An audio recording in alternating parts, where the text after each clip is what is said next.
Hoy vamos a hablar de la filosofía en la Edad Media. Aunque este no es un periodo tan conocido como la antigüedad con los griegos y los romanos, en esta época también hubo un gran quehacer filosófico. Prestaremos importante atención a la relación que éste guardaba con la educación de la época.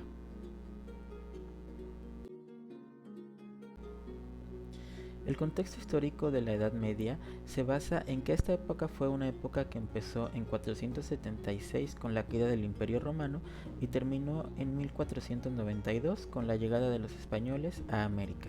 En esta época se dice que la Iglesia Católica ejerció una gran represión durante todo el periodo. En esta época también se estableció el feudalismo como un sistema político, económico y social.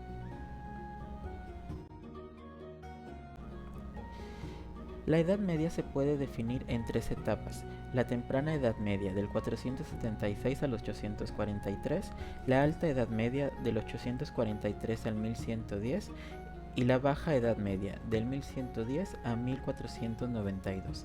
En la Alta Edad Media fue cuando se estableció el feudalismo como sistema social y en la Baja Edad Media fue cuando se dieron las cruzadas.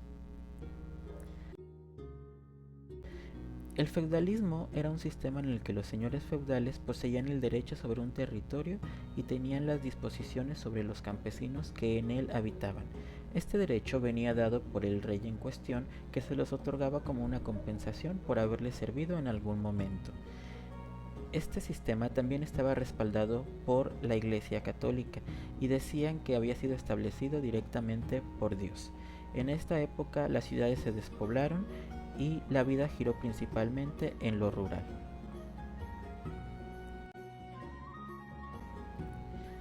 Durante la Edad Media el quehacer filosófico se fundamentó principalmente en conciliar la religión, la fe y la filosofía griega y romana. La mayoría de los pensadores, por no decir que casi todos, eran pensadores religiosos, y la religión se valió de la filosofía para explicar y defender la fe. En esta época fue cuando surgieron los llamados padres de la Iglesia, o también denominada patrística. Entre los referentes filosóficos podemos destacar a San Agustín de Hipona. Su mayor virtud fue que usó todas las herramientas filosóficas que tenía para constatar que Dios es el fin máximo, y sus obras más destacadas son las Confesiones y la Ciudad de Dios. Para San Agustín no había una rivalidad entre la fe y la razón, sino que eran complementarias.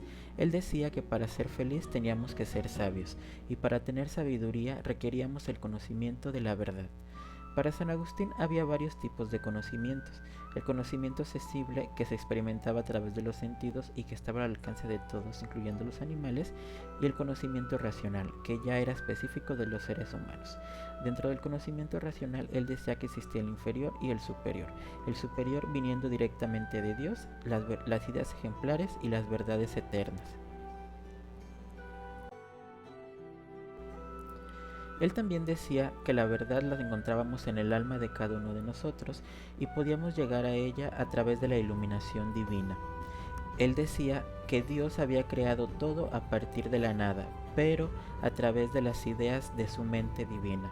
Él también postuló la teoría de las rationes seminales, que básicamente dice que todo fue creado con un orden específico. No es inmutable, sino que va cambiando, pero todo de acuerdo a este orden que Dios estableció cuando se crearon las cosas. Otro referente que podemos destacar es a Santo Tomás de Aquino. Santo Tomás de Aquino pasó la mayor parte de su vida viajando e intentando demostrar que Dios existía. Su obra más importante es Summa Theologica.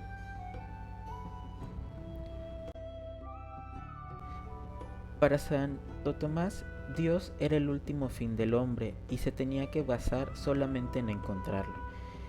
Para él, la voluntad humana debía ser capaz de elegir la verdad como el bien supremo, esto dado por las virtudes que ella desarrollaba.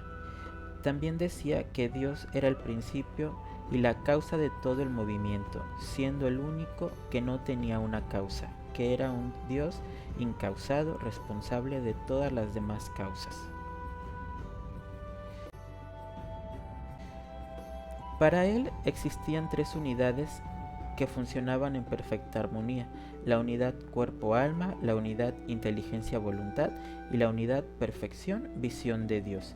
Estas tres unidades eran de alguna manera importantes. ¿Por qué?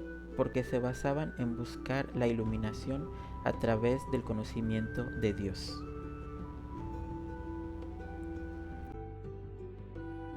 Si nos enfocamos en la educación en la Edad Media, podemos decir que ésta tenía un enfoque religioso, principalmente basándose en la fe y usando las herramientas filosóficas para explicarla y para defenderla.